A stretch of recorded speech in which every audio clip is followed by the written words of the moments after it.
Tawana. Well, we got our glasses out, but they're not filled up just yet because the event's not this weekend. It's coming up next weekend. But we definitely wanted to get ready. This morning, Mr. John Alverson and Mr. Jonathan Harden joining us. Good morning, guys. Morning. What's going on? Hey, the world's smallest Brewfest, right? Home Brewfest. Home Brewfest. Let me get that corrected.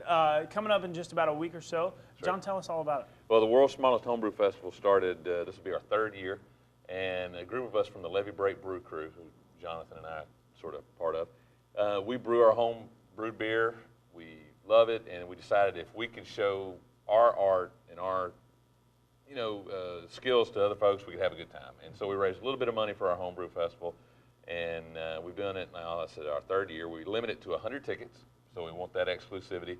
And then you'll have several guys from here and from across the state that bring in just homebrewed beer. We're the only festival that we know of in the state of Mississippi that's only homebrewed beer. Which is really interesting. Last weekend in Cleveland, they had the Poor Mississippi Festival, which was like craft breweries, state craft breweries that came in, and then some all over the world. But this is homebrew. Mm-hmm. And Jonathan, you actually are a home brewer. That's right. Tell us about what the process is like for somebody that brews their own beer. So it can simply be just a couple of hours on your day off on a weekend to create the product, and then you have to wait a little while for it to finish itself out and ferment. And then after that, you're ready to go. So start to finish, 3 to 4 weeks. Best case scenario, it could be a little longer depending on what you want to do. But it's not an overnight process, that's for sure.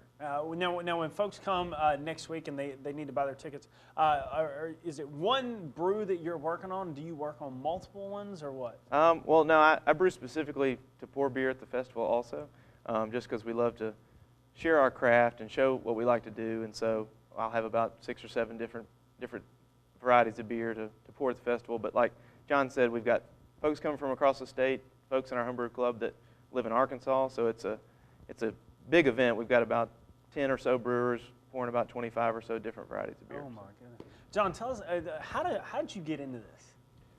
My wife bought me a homebrew kit several years ago, and it has become a monster. I've got more equipment than I probably need.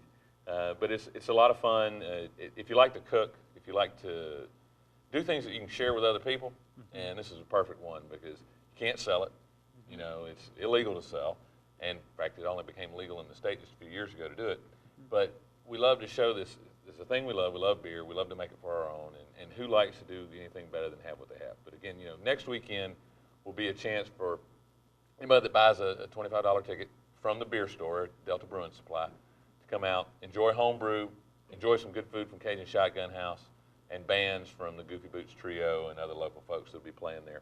It's a great time. We're going to have it rain or shine. We'll figure out all the problems if it rains. We haven't had rain the last 2 years, so we're probably in square lights for it this time. But our tickets are limited and they're going fast. Don't wait till the last minute because you won't get one. And again, 12 different home brewers across the South. They're coming in for this event. So a lot of variety. If you like beer, this is definitely a thing to do. At the Beer Garden in Greenville, right? That's right. 4 p.m. next Saturday. Any other place they can find out information about the event? Facebook, Levy Break Brew Crew Facebook page. We also have an event for the world's smallest homebrew festival created on Facebook. Okay. And you can find us there. And then they can also go to Delta Brewing Supply. It's cross-mentioned and cross-posted there as well. So fantastic. Well, thanks for being here this morning, guys, and look forward. You'll be back next week with a little bit of brew, right? That's the plan. That's the plan. Well, good deal. Get your tickets early and now because it's coming up quick. Stay with us. Coming up after the break, we've got more Good Morning Mississippi. We'll be right back.